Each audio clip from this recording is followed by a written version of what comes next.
Today's video is about Tower of Power, and I remember they came around in the 70's. I had some milestone influences because I've been around for a while. First one was the Beatles. The Beatles came around, I was 13. I was just starting to embrace guitar, and it was extraordinary.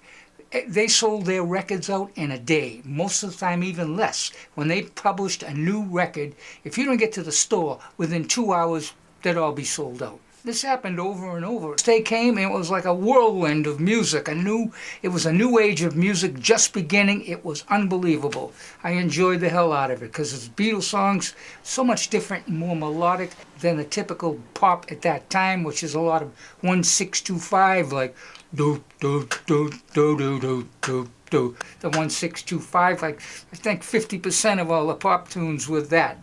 But there was also some tunes that were very nice. It was the beginning of change. The music was changing, and I was there. It was wonderful. Anyway, so let me talk about this a little bit.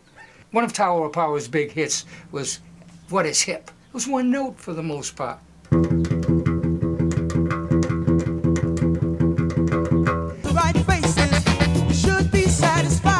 And the challenge of that is you had to hit those notes with feeling, and it had to be perfectly in time. That's how Rocco played them.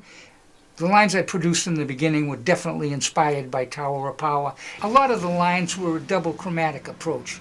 It fits in the scale like a puzzle piece. Look at the opportunity you have with the double chromatic approach in a Mixolydian scale. You have, there's one right there, that will be flat 7 to 1. And then you can go to the 9, that works too. A 9 works good in bass under a chord, a 7th chord. And then you have the 3rd, the 2nd to the 3rd. So there's 3 places.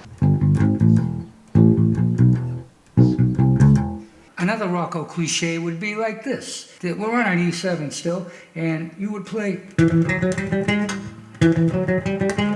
You hit the note twice. And that fits in great with any type of line that he plays. He uses that cliche exactly in What Is Hip, but here's how I would use it just under normal circumstances when I'm playing a funk line.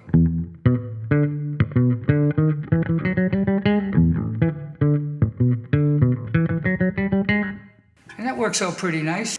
Here's another one that may work for you. It's in E again. I'm going down chromatically 2 notes from the E, and then chromatically up from the 2nd to the 3rd.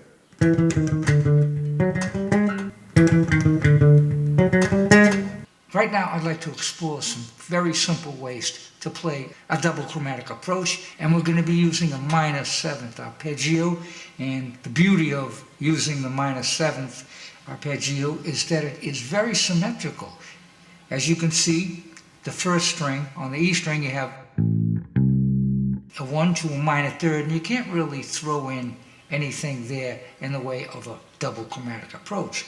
But the next 3 strings, the A, the D, and the G, you have the space of 3 whole steps, and that gives you the opportunity to play.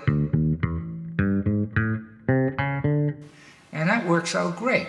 Now, another way to look at it, which I always have to include, is where the strong beats and the weak beats are, because you want those chord tones to land on the strong beats.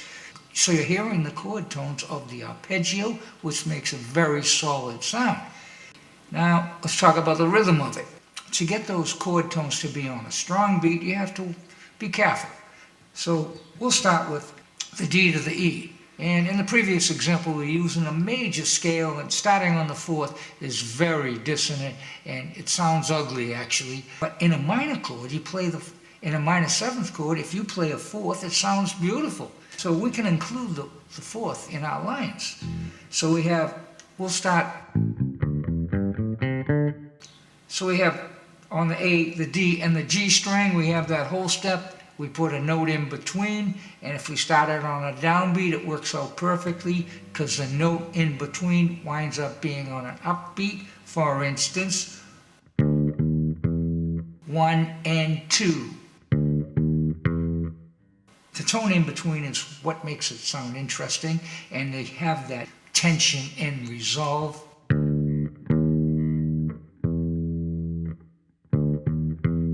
So if you play it 1 and 2, 3, and 4.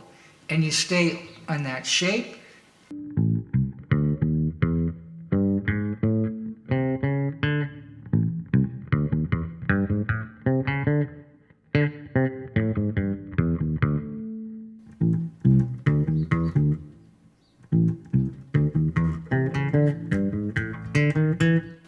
And so the lines, you can play around just with that shape. And if you make sure you're starting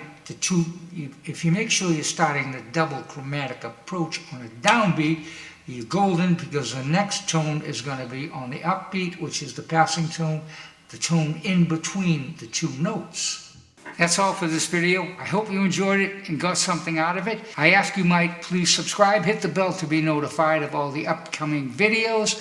Also, I'm offering live lessons online. If you're interested in that, there'll be a link below going to my website where you can get more details and get in touch with me. Until next time, thank you once again, and keep playing bass. It's not a bad thing to do.